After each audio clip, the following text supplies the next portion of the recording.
सप्तम श्रेणी यही गणित कालांश समस्त को स्वागत। आज गणित कालांश आम 2020-21 मसीह होता श्री भारती कृष्ण गणित प्रतिभा परीक्षा प्रश्नपत्र समाधान संबंध आलोचना करवा। यह पूर्व दुईटी कालांश आम 1 नंबर ठारू 20 नंबर पर्यंत प्रश्न समाधान कर सारी। आज समाधान कार्य 21 नंबर रू आरंभ करवा। 21 नंबर, गोटे ट्रेन 15 सेकेंड रे एक बत्ती खुंट को 25 सेकेंड रे 300 मीटर लंब एक प्लाटफर्म को अतिक्रम करिथाए। ट्रेन रो लंब घंटा प्रति वेग स्थिर कर। पिलेठारे प्रश्न में दुईटी कथा हमको कही 15 सेकेंड रे गोटे बत्ती खुंट को अतिक्रम करुछि एवं 25 सेकेंड रे 300 मीटर लंब गोटे प्लाटफर्म को अतिक्रम करुछि। बत्ती खुंट को अतिक्रम करने अर्थ निजर दैर्घ्य को अतिक्रम करने। ट्रेन रो दैर्घ्य जेतिकी सेतिकी बाट गले बत्ती खुंट को अतिक्रम करें। एवं प्लाटफर्म को अतिक्रम कर अर्थ होउछि निजर दैर्घ्य मिश्रण प्लाटफर्म दैर्घ्य को अतिक्रम करवा। निजर दैर्घ्य को अतिक्रम करने को 15 सेकेंड लगी एवं 300 मीटर लंब प्लाटफर्म को अतिक्रम करने को 25 सेकेंड लगी। अर्थात 25 सेकेंड से निजर दैर्घ्य और 300 मीटर प्लाटफर्म दैर्घ्य को अतिक्रम करुछि। निजर दैर्घ्य तो 15 सेकेंड अतिक्रम करिबो, बाकी जो 10 सेकेंड रहिला से 10 सेकेंड से 300 मीटर बाट ही जाइछि। ताहले आमे ए दुईटी तथ्यरु एही सिद्धांत उपनीत हेले जे ट्रेन टी 10 सेकेंड रे जाए 300 मीटर। जदि 10 सेकेंड रे जाए 300 मीटर, 1 सेकेंड रे जीव 300 हरण 10 समान 30 मीटर एवं 15 सेकेंड रे जीव 30 गुणन 15 समान 450 मीटर। 15 सेकेंड रे ट्रेन टी जेतिकी बाट जाए तार दैर्घ्य होउछि सेतिकी। 450 मीटर होउछि ट्रेन रो दैर्घ्य। देखो पिले ऑप्शन रे कोनोसी ऑप्शन रे 450 मीटर देई नाही, तेनु उत्तर कोनोसीटी नुहे हेबो। तथापि आमे दुईटा कथा कहिथिला, ट्रेन रो लंब कथा कहिथिला। ट्रेन रो लंब आमे पाई जाइछे 450 मीटर। घंटा प्रति वेग भी बाहर कर दबा। जदि 1 सेकेंड रे जाए 30 मीटर ताहले 1 घंटा बा 3600 सेकेंड रे जीव 30 गुणन 3600 समान 1,08,000 मीटर बा 108 किलोमीटर। ताले ट्रेन रो दैर्घ्य होउछि 450 मीटर, घंटा प्रति वेग 108 किलोमीटर। कोनोसी ऑप्शन रे दिया जाय नै, तेनु कोनोसीटी नुहे यार उत्तर हेबो। परवर्ती प्रश्न 22 नंबर, गोटे पदार्थ को शतकड़ा 10 लाभ रे बिक्री करा गला। जदि शतकड़ा 10 कम रे किणी शतकड़ा 20 लाभ रे बिक्री करिथांता 10 टंका कम मिली थांता, तेबे पदार्थर किणा दाम केते? मनेकर पदार्थर क्रय मूल्य 100 टंका। जेहेतु शतकड़ार समाधान करने को देइछि, तेणु आमे क्रय मूल्य को 100 टंका नहीं आम काम आरंभ करवा। जदि क्रय मूल्य 100 टंका हुए, शतकड़ा 10 लाभ रे बिक्री कले विक्रय मूल्य हेबो 110 टंका। कारण 100 टंका शतकड़ा 10 होउछि 10 टंका, लाभ 10 टंका हेले विक्रय मूल्य हेबो 110 टंका। पुनश्च प्रश्न रे कहिला 10 शतकड़ा कम रे किणी थांता, किणुथिला 100 टंका रे, 10 शतकड़ा कम रे किणिले क्रय मूल्य हेबो 90 टंका एवं 90 टंका रे किणिबा सहित शतकड़ा 20 लाभ रे बिक्री करिथांता, ताहाले क्रय मूल्य 90 टंका। 90 टंकार शतकड़ा 20 हेउछि 18 टंका। 90 टंकार शतकड़ा 10 हेउछि 9 टंका। 9 टंका 9 दुणे 18, शतकड़ा 20 हेबो 18 टंका। ताहाले विक्रय मूल्य हेबो क्रय मूल्य मिश्रण लाभ 90 टंका मिश्रण 18 टंका समान 108 टंका। देखो पिले जेतेबेले 10 शतकड़ा लाभ रे बिकुथिला से 110 टंका रे बिकुथिला, वर्तमान 108 टंका रे बिकुछि, ताहाले केते कम पाउछि? 2 टंका। 110 + 108 समान 2 टंका। ताले 2 टंका जेतेबेले कम पाउछि तार क्रय मूल्य आमे नेइथिले 100 टंका। प्रश्न रे देइछि से 10 टंका कम पाई थांता, ताहाले तार क्रय मूल्य थिला 100 गुणन 5 समान 500 टंका। 10 टंका हेउछि 2 टंकार 5 गुण, तेनु 100 टंकार 5 गुण हेबो 500 टंका। पदार्थटीर किणा दाम 500 टंका। ऑप्शन ए ठीक उत्तर हेबो। परवर्ती प्रश्न 23 नंबर, जड़े बेपारी गोटे सोरिष तेल बोतल को 125 टंका रे बिक्री करी शतकड़ा 25 लाभ करुथिला। बिक्री मूल्य केते शतकड़ा बढ़ाई देले तांकर शतकड़ा 50 लाभ हेबो?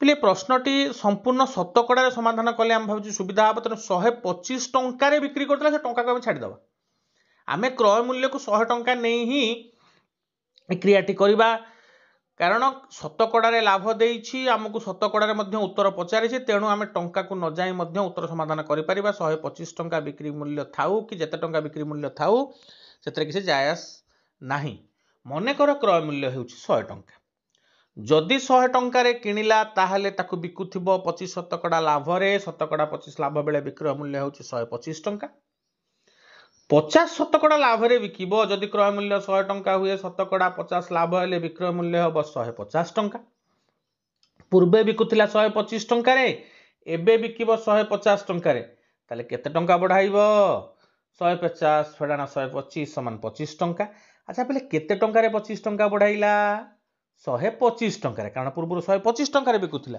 25 टंका बढ़ाई 150 टंका बिकिबो ताहले 125 टंका बढ़ाइबो 25 टंका 125 रो 25 हेउची 125 रो 5 भाग 1 भाग 1 विभक्त 5 बा शतकड़ा 20 ताहले शतकड़ा 20 जदि से ता बिक्री मूल्य बढ़ाई दिए तांकर शतकड़ा 50 लाभ हेबो शतकड़ा 20 हेउची उत्तर ऑप्शन सी ठीक उत्तर हेबो परवर्ती प्रश्न 24 नंबर गोटे लुहा बाक्सर सूचित मूल्य शतकड़ा 25 छाड़ दे शतकड़ा 25 लाभ हुए आदौ छाड़ नदेले केते शतकड़ा लाभ हेबो एठारे मध्य पिले समाधान आमे क्रय मूल्य 100 टंका नहीं आरंभ करिबा मनकर लुहा बाक्सटीर क्रय मूल्य 100 टंका 25 शतकड़ा लाभ बेले तार विक्रय मूल्य हेबो 125 टंका पुनश्च कहिछि जे शतकड़ा 25 छाड़ देछि पिले छाड़ बा रिहाती सूचित मूल्य बा लिखित मूल्य उपरे निर्णय करा जाए तेणु मन कर एठारे सूचित मूल्य को आमे 100% धरिबा जदि सूचित मूल्य शतकड़ा 100 हुए छाड़ हुए शतकड़ा 25 ताले विक्रय मूल्य हेबो शतकड़ा 75 कारण 100 रु 25 को आमे वियोग कले 75 पाउचे ताहले प्रश्नानुसारे शतकड़ा 75 के होचे 125 टंका कारण आमे बर्तमान सूचित मूल्य को जीवा सूचित मूल्य केते थिला ना 100% यदि शतकड़ा 75 को 125 टंका हुए शतकड़ा 1 को हेबो 125 विभक्त 75 ताको लघिष्ठ कले 5 विभक्त 3 एवं शतकड़ा 100 को हेबो 5 विभक्त 3 गुणन 100 समान 500 विभक्त 3 टंका यह हेउची सूचित मूल्य बा ताको मिश्र कले 166 पूर्ण 2 विभक्त 3 टंका आमे रिहाती दबा नाही अर्थात सूचित मूल्य जहा अछि बा जहा लिखित मूल्य अछि सेतिकी टंका रे बिकी दबा अर्थात 166 पूर्ण 2 विभक्त 3 टंका आमे बिकिबा ताले क्रय मूल्य थिला 100 टंका बिकिले 166 पूर्ण 2 विभक्त 3 टंका ताहले हमर लाभ हैला 66 पूर्ण 2 विभक्त 3 टंका जेहेतु क्रय मूल्य 100 टंका थिला शतकड़ा लाभ मध्य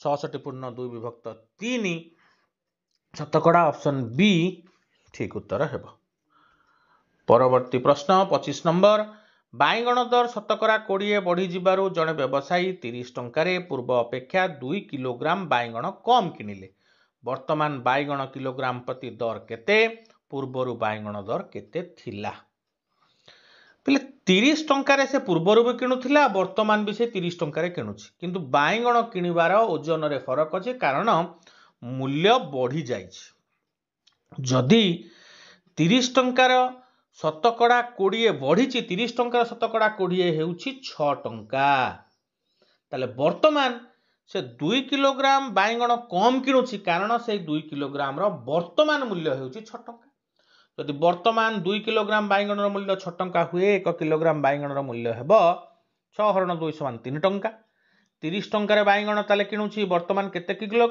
बाइगण किणुछि 30 टंका हरण 3 टंका समान 10 किलो कारण 1 किलो को 3 टंका हेले 30 टंका रे किणिबो 10 किलो पूर्वे किणुथिला सेही 30 टंका रे पिले 2 किलो अधिक ताले पूर्वे किणुथिला 10 मिश्रण 2 समान 12 किलो केते टंका रे सेही 30 टंका रे ताहले पूर्वे 12 किलोग्राम बाइगणर मूल्य थिला 30 टंका 1 किलोग्राम बाइगणर मूल्य थिला 30 टंका हरण 12 समान 2 टंका 50 पैसा आमको पचारिछि वर्तमान बाइगण किलोग्राम प्रति दर केते ताहा 3 टंका पूर्वरु बाइगण दर केते थिला ताहा 2 टंका 50 3 टंका 2 टंका 50 हेबो उत्तर ऑप्शन सी ठीक उत्तर हेबो पे देखो ए ऑप्शन ए रे 2 टंका 50 3 टंका मध्य लेखा जाइछि जदि प्रश्न रे पूर्वर बाइगण दर केते थिला वर्तमान बाइगण दर केते हेई थांता ताले ऑप्शन ए उत्तर हेई थांता बोले जे क्रम रे प्रश्न रे हमकु पचरा जाइथिबा हमें सेही क्रम रे उत्तर को देखि ऑप्शन मध्यरु ठीक उत्तर टिको बाछ। परवर्ती प्रश्न 26 नंबर गोटिए मोटरसाइकेल ट्यूब रो मूल किणा 200 टंका एहार मूल्य केते लिखिथिले लिखित मूल्य ठारू 16.2 विभक्त 3 शतकड़ा छाड़ देले मध्य शतकड़ा 25 लाभ हेबो। एठारे पिले मोटर ट्यूब रो क्रय मूल्य देइछि मूल किणा देइछि एवं शतकड़ा लाभ मध्य देइछि। आमे प्रथमे लाभ केते बाहर करिबा एवं विक्रय मूल्य केते बाहर करिबा। जदि क्रय मूल्य 200 टंका तेबे लाभ हेबो 200 टंका रो शतकड़ा 25 200 टंकार शतकड़ा 25 हेउची 50 टंका शतकड़ा 25 अर्थात 4 भाग रे 1 भाग ताहेले 200 टंकार शतकड़ा 25 50 टंका ता हेउची लाभ। क्रय मूल्य 200 टंका और लाभ 50 टंका हेले विक्रय मूल्य हेबो 200 मिश्रण 50 समान 250 टंका। आमे विक्रय मूल्य पाई गले वर्तमान लिखित मूल्य को जिबा कारण रिहाती वा छाड़ लिखित मूल्य उपरे दिया जाए। एठारे रिहाती शतकड़ा 16.2 विभक्त 3 बोली देइछि शतकड़ा 16.2 विभक्त 3 को आमे साधारण भग्नांश रे परिवर्तित कले आम समाधान कार्य सहज हेबो। शतकड़ा 16.2 विभक्त 3 हेउछि शतकड़ा 50 विभक्त 3 याको साधारण भग्नांश रे प्रकाश कले आमे 100 रे भाग करिबा ता हेबो 1 विभक्त 6 ताहेले मने कर लिखित मूल्य 1 छाड़ 1 विभक्त 6 ताले विक्रय मूल्य हबो लिखित मूल्य फेडाण छाड़ ताले विक्रय मूल्य हबो 1 फेडाण 1 विभक्त 6 समान 5 विभक्त 6। आमे पूर्वरु हमर विक्रय मूल्य पाइथिले 250 टंका ताले प्रश्नानुसारे 5 विभक्त 6 अंश को 250 टंका 1 को हेबो 250 हरण 5 समान 50 50 गुणन 6 समान 300 टंका 5 विभक्त 6 रो अर्थात समान 6 भाग रो 5 भाग आमे 5 भाग गुण जदि 250 टंका हुए 1 भाग को हेबो 50 टंका एवं 6 भाग को हेबो 300 टंका एई भली मौखिक भाव समाधान करि परिबा। ताहेले से पचारि थिला हमको प्रश्न रे एहार मूल्य केते लिखिथिले लिखित मूल्य रो शतकड़ा 16.2 विभक्त 3 छाड़ देले मध्य शतकड़ा 25 लाभ हेबो उत्तर हेबो 300 टंका ऑप्शन ए ठीक उत्तर हेबो। परवर्ती प्रश्न 27 नंबर कल्पना प्रथम दिन रे शतकड़ा 30 लाभ द्वितीय दिन रे शतकड़ा 20 लाभ कला मात्र तृतीय दिन रे शतकड़ा 50 क्षति कला तेबे 3 दिन रे मोट केते टंका लाभ वा क्षति कला। एठारे आमे प्रत्येक दिन रो हिसाब करी करी आगो को बढ़िबा।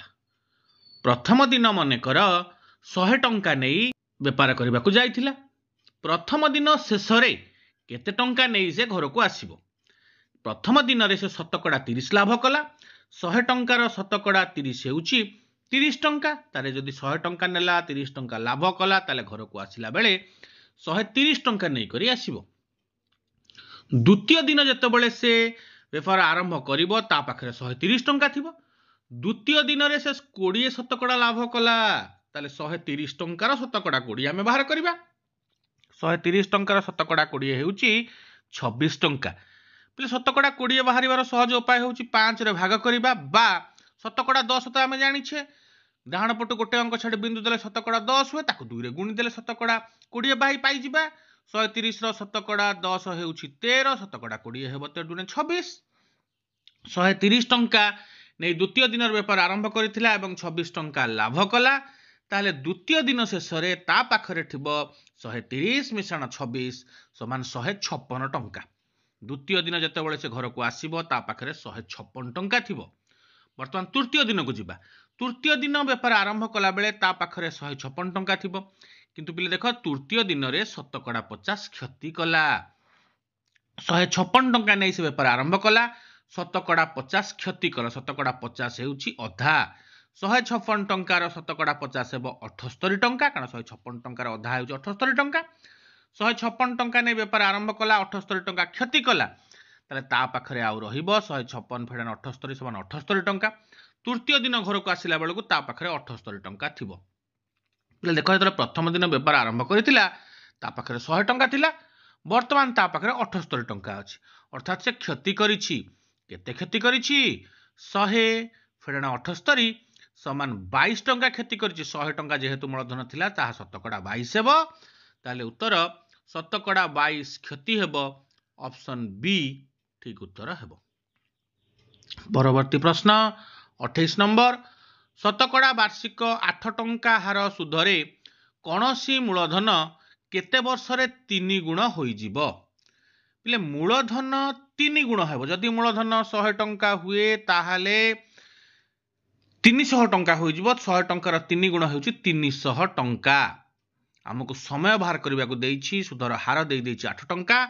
ଯଦି 100 ଟଙ୍କା ଥିଲା 300 ଟଙ୍କା ହେବ, ତାହେଲେ ଆମକୁ ସୁଧ ମିଳିଛି 300 ଫେଡ଼ାଣ 100 ସମାନ 200 ଟଙ୍କା। 100 ଟଙ୍କା ମୂଳଧନ, 200 ଟଙ୍କା ସୁଧ, ତାହେଲେ ସମୂଳ ସୁଧ 300 ଟଙ୍କା ହେବ। 200 ଟଙ୍କା ସୁଧ ମିଳିଛି ଶତକଡ଼ା 8 ହାରରେ, ତାହେଲେ ସମୟ ହେବ 200 ବିଭକ୍ତ 8 ସମାନ 25 ବର୍ଷ। ଅପସନ୍ ଏ 25 ବର୍ଷ ଠିକ ଉତ୍ତର ହେବ। ପରବର୍ତ୍ତୀ ପ୍ରଶ୍ନ 29 ନମ୍ବର, କୌଣସି ମୂଳଧନର 5 ବର୍ଷର ସମୂଳ ସୁଧ 750 ଟଙ୍କା। ଯଦି ସେହି ମୂଳଧନର 8 ବର୍ଷର ସମୂଳ ସୁଧ 840 ଟଙ୍କା ହୁଏ, ତେବେ ମୂଳଧନ ଓ ସୁଧର ହାର କେତେ?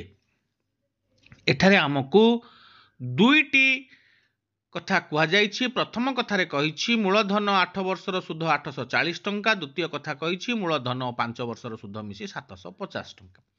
ଯଦି ଉଭୟ ତଥ୍ୟକୁ ଆମେ ତଳକୁ ତଳ ଲେଖି ବିୟୋଗ କରିବା, ତାହେଲେ ମୂଳଧନରୁ ମୂଳଧନ ତ ବିୟୋଗ ହୋଇଯିବ।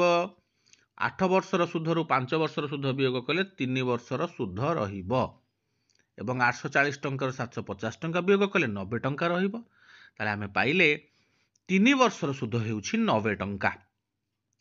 ଯଦି 3 ବର୍ଷ ସୁଧ 90 ଟଙ୍କା ହୁଏ, 1 ବର୍ଷର ସୁଧ ହେବ 90 ହରଣ 3 ସମାନ 30 ଟଙ୍କା। 5 ବର୍ଷର ସୁଧ ହେବ 30 ଗୁଣନ 5 ସମାନ 150 ଟଙ୍କା। ଦେଖ, ମୂଳଧନ ଓ 5 ବର୍ଷର ସୁଧ ମିଶି 750 ଟଙ୍କା ଥିଲା। ଆମେ 5 ବର୍ଷର ସୁଧ 150 ଟଙ୍କା ପାଇଲେ। ତାହେଲେ ମୂଳଧନ ହେବ 750 ଫେଡ଼ାଣ 150 ସମାନ 600 ଟଙ୍କା। ମୂଳଧନ ପାଇଗଲେ। ବର୍ତ୍ତମାନ ହାର ବାହାର କରିବା। 600 ଟଙ୍କାର 1 ବର୍ଷର ସୁଧ 30 ଟଙ୍କା। 600 ଟଙ୍କାର 1 ବର୍ଷର ସୁଧ 30 ଟଙ୍କା ହେଲେ 100 ଟଙ୍କାର 1 ବର୍ଷର ସୁଧ ହେବ 30 ହରଣ 6 ସମାନ 5 ଟଙ୍କା। 100 ଟଙ୍କାର 1 ବର୍ଷର ସୁଧକୁ ହାର ବୋଲି କୁହାଯାଏ। ତାହେଲେ ଏଠାରେ ହାର ଶତକଡ଼ା 5 ଏବଂ ମୂଳଧନ ହେବ 600 ଟଙ୍କା। ଅପସନ୍ ସି 600 ଟଙ୍କା ଓ 5 ଶତକଡ଼ା ଠିକ ଉତ୍ତର ହେବ। ପରବର୍ତ୍ତୀ ପ୍ରଶ୍ନ 30 ନମ୍ବର, ଗୋଟିଏ ଖେଳନାର ସୂଚିତ ମୂଲ୍ୟ ଉପରୁ ଶତକଡ଼ା 20 ଛାଡ଼ ଦେଲେ ମଧ୍ୟ ଶତକଡ଼ା 4 ଲାଭ ହୁଏ। ଯଦି ଆଦୌ ରିହାତି ଦିଆ ନଯାଏ, ତେବେ ଶତକଡ଼ା ଲାଭ ହୁଅନ୍ତା? ମନେକର କ୍ରୟ ମୂଲ୍ୟ 100 ଟଙ୍କା ନେଇ ଆମେ ସମାଧାନ କାର୍ଯ୍ୟ ଆରମ୍ଭ କରିବା।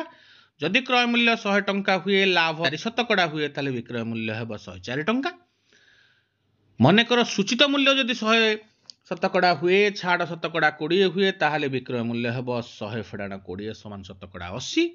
ତାହେଲେ ପ୍ରଶ୍ନାନୁସାରେ ଶତକଡ଼ା 80 କୁ 104 ଟଙ୍କା।